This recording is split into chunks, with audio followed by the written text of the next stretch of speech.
you were going to tell me. You rolling? Yeah, this is Gordie Saiger, 2012. Except nobody calls me Gordon except my mother now. Okay. And they call you? Gordie. Okay. Okay. Yes, I have the Emmys, but what means more to me than So you've got seven Emmys up there. Some of them are smaller than the others. Well, the little one is an LA area Emmy. Okay. For cameras, and they should have, because we did some major league things. They were historically major in the sense of boxing. You know, Tyson getting his ear bit, Tyson getting knocked out in Tokyo, Fan Man, all that stuff. They never bothered to submit. And you were shooting that? Oh yeah, yeah. Well, in fact, the shot of Tyson from underneath at Kuryakin, the big egg. Yeah. Okay, the big egg in Tokyo, the Tokyo Dome. When he got knocked out, the shot from below looking up as he's trying to put his mouthpiece back in and he's being counted out by the ref is actually my shot. And yeah, but I mean, you know, it's a team effort. Sometimes we have 14 cameras, sometimes we have 6, 7. But we always thought our camera work was good enough to be submitted, but nobody at HBO submitted. Anyway, okay, so I got the Emmys, but what if, you know, they say, what would you save from your house in case of a fire? Yeah. I would save this. And this is Gordie at work in the ring. Atlantic City fights your friend Leroy Neiman. And I'm embarrassed to say I don't know who that is. See those two posters on the outside? Uh-huh. Those are Leroy Neiman's. So he made the posters. Oh, okay. So he's an artist, and he's a major league, or he was. He passed away this year. Major league artist for sports and wildlife, and you go through any Playboy from up to the today guy. And like I said, if there was ever a fire in my house, that's what I would say. Okay. Can I take a photo? The images. It's your home, and that's you, right? Yeah, that's me. From 2 angles. Yeah. With this should. Yeah, I don't think he'll mind. 1991. I don't think you're going to publish it. No. And yeah. What else do you want to know? Well, I was just thinking, like a 10-minute overview of. Because the last, I remember, you arranging tickets for us to fly to back east or something, and you worked in a camera shop and you worked in the travel agency, and then suddenly you were a big television, going out. I was an overnight sensation. Yeah. Well, let's sit down. Okay, I'd always been interested in the visual medium, and in high school I was taking pictures, for the yearbook and that sort of thing. Put it on something soft instead. So acoustically you'll be better off. Oh, okay. Anyway,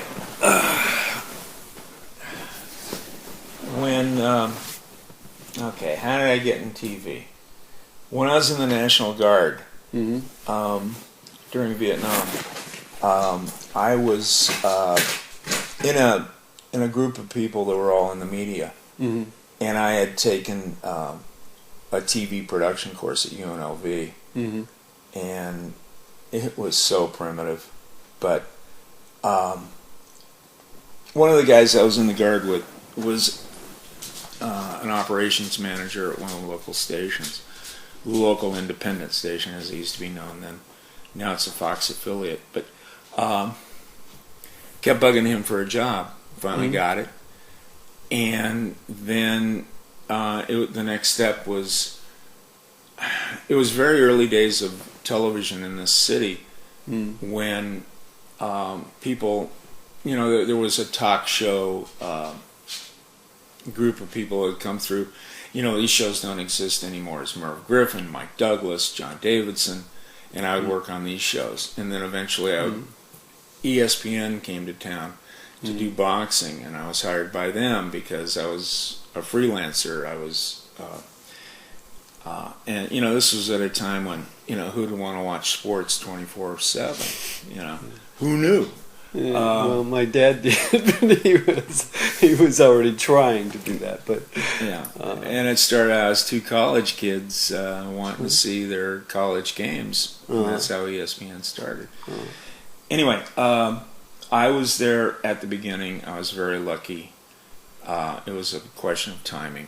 That's about when? 1977, 77, 78, 5 years ago. And then I left Channel 5 and went to work at Camera Center, selling high-end cameras and things like that, at a time when there were still mom and pops, and now there aren't. But I left Camera Center and went to work for Mickey Cole at Cole Travel, which I found to be very beneficial for me because I learned how to read airline guides and who to call if I had problems, because I was spending a lot of time on the road. And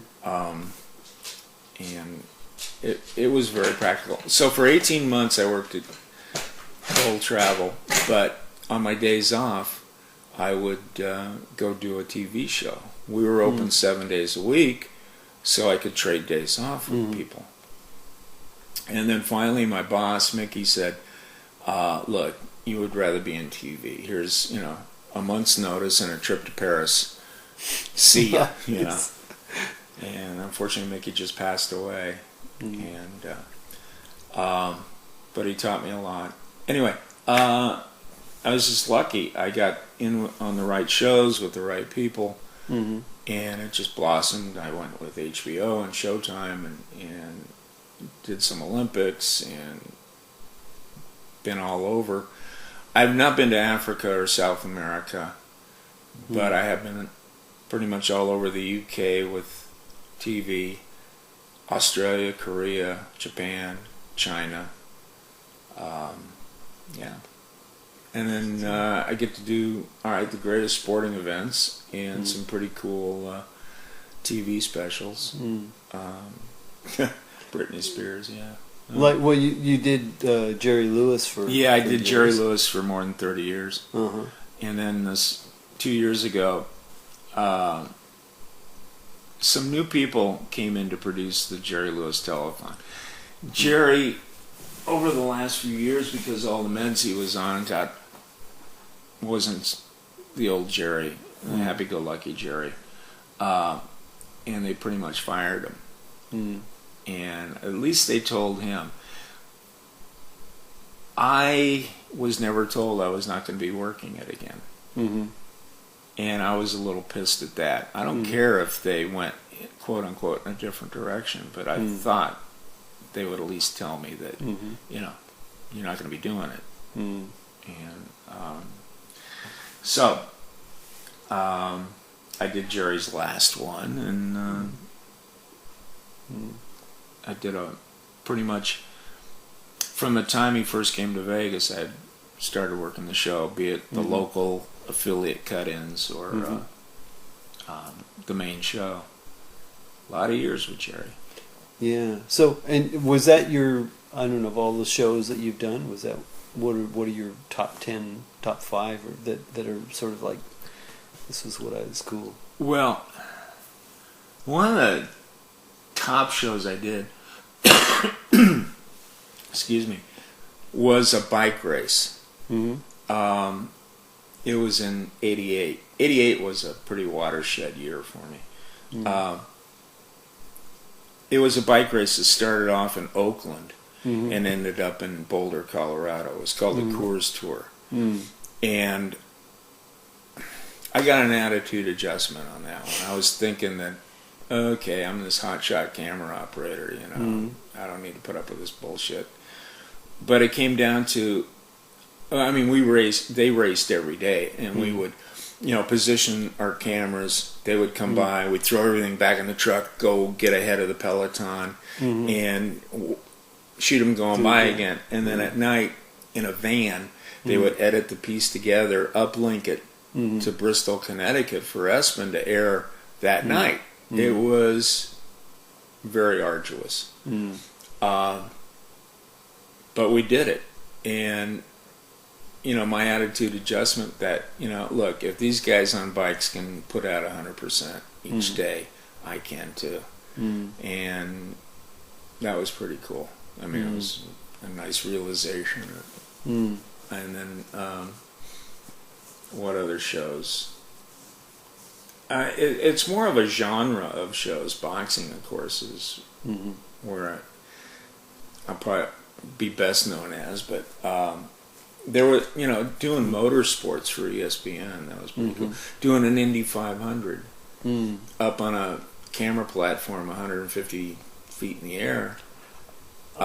You know, to me, I think that's a really hard one to keep into. Of course, I get bored with sports. And to see cars going around and around and around, and I don't know if there's one getting ahead of each other. It's in a movie you can edit it and you can say this, but in the actual thing, it seems like a really tough thing to do. Well, except for people that love it.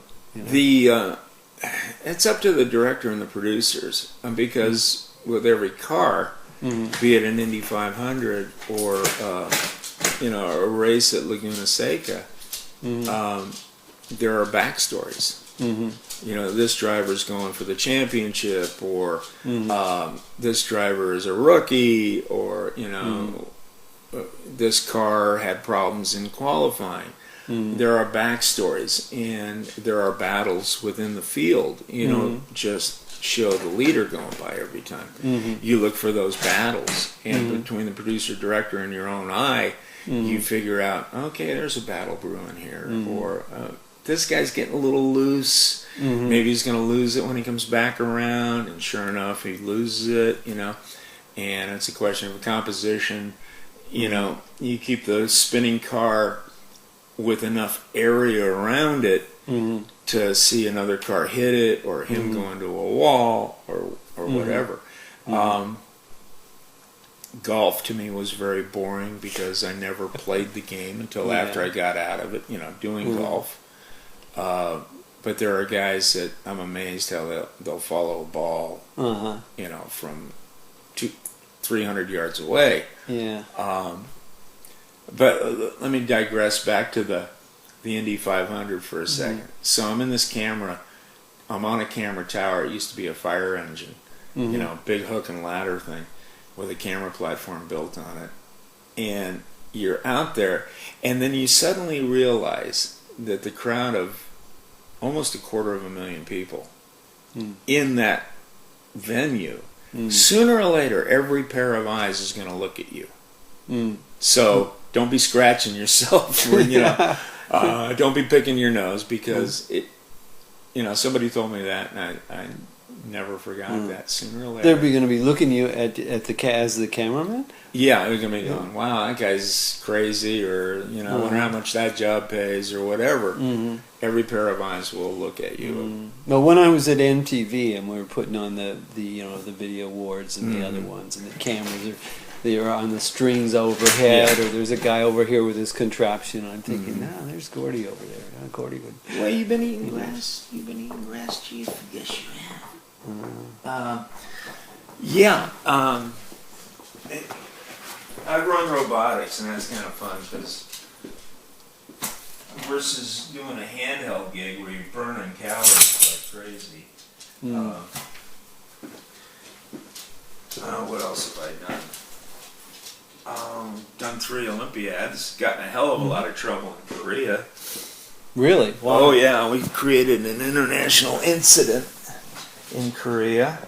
We, when you do an Olympiad, the venue you're at, you come up with a T-shirt. You know, you have it screened. Some local, you know, guy will screen it or embroider a jacket or something. It's a way of building camaraderie with the rest of the crew you're working with, because you're stuck there for 2 weeks. You know, so we came up with, you know, we took a line from Michael Jackson's "We're Boxing, We're Bad," and we had it on our shirt, and the Korean government didn't like that. They took offense. We're boxing, we're bad. Yeah. Michael Jackson were bad. Oh, okay. Meaning good. Yeah. But they didn't see it that way. And also we exposed some chicanery with the local officials In Korea? in Korea, Oh. yeah, and concerning our venue, and they set us up. We went to now in a district in Seoul is called.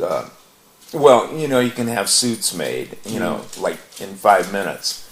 And so we shopped this design around, and finally we found somebody that said, okay, we'll do it overnight and come back in the morning. Well, we came back in the morning and found out that we were on Good Morning Seoul and in the papers, and people were saying that we were being disrespectful to the Koreans and because of this shirt. And the president or the executive producer had to apologize to the Koreans. It was pretty ugly. Wow. Yeah. But we got it. And on my way home, I'm sitting at Kempo Airport, and I'm there like 2 hours early, and I'm thinking, let me digress. One of our camera operators was approached by somebody, a local. He was asked, "You like Korean cooking?" And the guy was actually a cop with his camera operator in real life, and he, the hair on, he was, his spidey senses were getting all tingly. It seems that this guy wanted to try to sell him cocaine and set us up. And, we'd all go down and, Anyway, so I'm sitting at Kempo Airport thinking, they're fucking with my baggage. I know they're messing with my baggage. So that when I get back to LAX, Customs is going to find something, and I'm going to jail because I was part of that venue. But... and they didn't? They didn't. No. Yeah. But, the paranoia was so it is bad running deep because of all the crap we went through with the T-shirts. That was kind of fun. How about the Emmys? Okay. Two of them are prime time, which means I didn't have to pay for them. One was a David Copperfield special. The other was a Britney Spears special, which I did not think would win because it was going up against all these 9/11 tributes. The others are technical team remote, which means I had to pay for them. You had to pay. Oh, they don't give you a statue for free if you right. get the award. Prime times you do. Techno, you don't. Two of them are Olympics. One of them's in motorsports. But then you share it with everybody on the crew, which I think is a money-making opportunity for the Emmy sell lots Academy to. How much do they cost? Well, they started out in '88 when I won 2 that year for the Winter Games and the Summer Games. They were $1.50 a piece, and now they're like $300. Wow. Well, but there was 1 year. Okay, there were 5 nominations. There was 1 year when I was part of crews nominated for 3, nominated 3 times in that category, 3 different shows, and we didn't win. Even with a 60% chance of winning, you don't always win. But, well, and it's got to be a crew, right? Because you got so many cameras going on. They're split second, moving from one to the other. The category is technical director, the guy that actually pushes the buttons, the cameras, and the video controller who shades the cameras, make sure they all look the same. The iris is set right, the colors look right. Well, you must have seen this evolution in the technology. Incredible. I mean, the beginning ones you did were probably really primitive compared to what you have now. Yeah. In the beginning, there were 3 tubes, red, blue, and green, that you had to register to make sure they overlapped exactly the same. basically there was a green camera, a blue camera, and a red camera. Now with chips, you don't do that step. It's just, you know. You mean there were separate cameras for? Well, there were tubes in the camera that looked at a prism, and had to be set every time you took it out of the truck and set it up. Tune your guitar, huh? Yeah, basically. Well, you know, you look at a really well done show, and when they're moving here, and they've got the face close-ups, and they got the, like you say, they're telling a story, and you're following it, and you get involved. You really appreciate. It's like a. Every time I see a movie, at the end they do the credits. Right. There's like 800 people that are involved in making a movie, and I think, shit, if I'm going to do something creative, I'll just write it myself. There you go. Not a screenplay, not anybody else involved. Just write the story down myself. But you admire this industry of storytelling. And then again, motion pictures is a lot different than television. There's a lot of standing around in motion pictures because I've been involved with. I was an extra in the movie The Stand. Actually, my coat, I bought this Australian duster, and I wore that to the casting call. And they said, "We like that coat, bring it." Anyway, it was a big crowd scene in the movie The Stand. And then I was in the background on that first Ocean's 11. Not the original Ocean's 11, but the George Clooney Ocean's 11.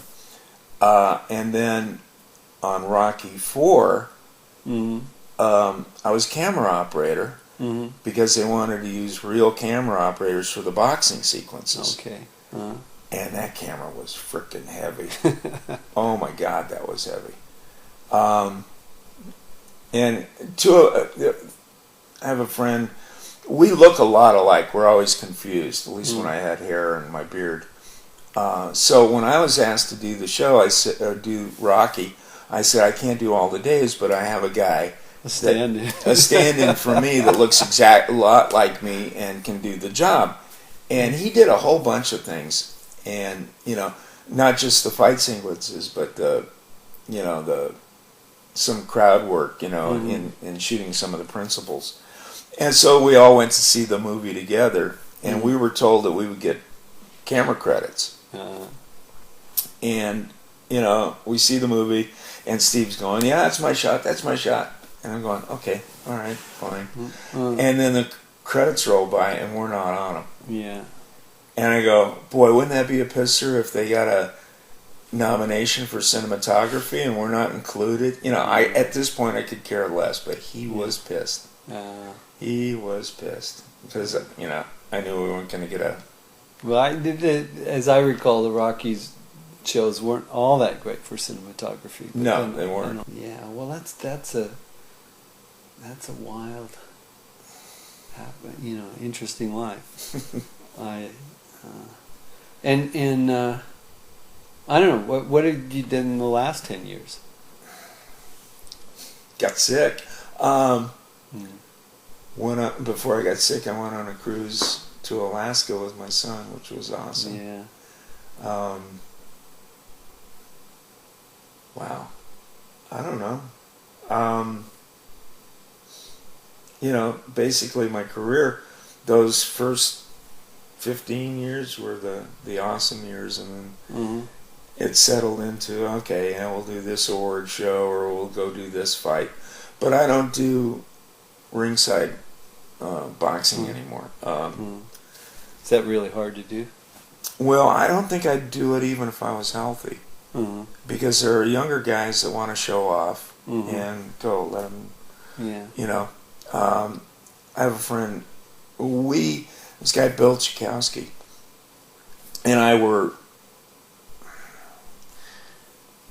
basically your first handheld guys that actually got to stand up on the ring. Only prior to us, we were always looking through the ropes. And yeah, we created some shots. We did some things that hadn't been done before. So and now they're like boilerplate stuff. You know, there's only so many things you can do. And they've tried other things. They've tried steady cams up there and remotes and cameras on cables and things like that. But okay. And then every time we'd see some new technology or a new graphics package on the show, it's pretty much, well, looks like we won't be getting a raise this year because they have to pay for all this whiz-bang graphics package, you know, or this whole big lighting truss with moving lights and big video screens over the ring. And we're going, well, no raise this year. Yeah, the MTV, I just had a taste of that, you know. And of course, I was CFO, so I had to deal with the money for this. And so you weren't high def in Japan? No, we weren't at when I went in, and then we. Well, fought that's funny for it. because the first time I saw high def, we were in Korea, and NHK was showing off high def. Oh no, NHK was, but we were cable. Just to digress for a moment, one of the really great things about my job was going to England and spending time either on the front end of the show, before the show or after the show, spending time in country. And it was true domestically too,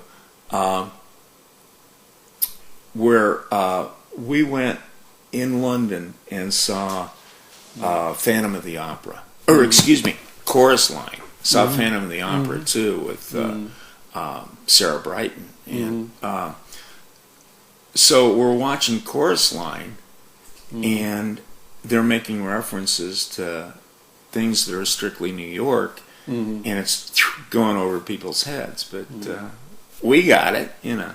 Well, London audiences might be pretty sophisticated. Yeah. You know, New York stuff is it's global. You watch movies, you pretty much know. But when they're talking 42nd Street, but you know, which really didn't make a lot of sense to a lot of people. London's a great place. I love London. I would sooner. For some reason, I'm an Anglophile. I read British magazines. And I'm not British. I'm not. You know, even though.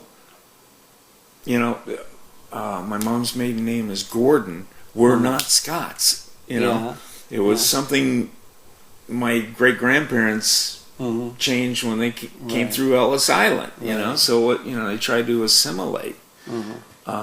Thank you very much for that. I don't know if it made you nervous to be talking about yourself. You've certainly seen it done enough times that you were. Yeah, maybe that's it. You were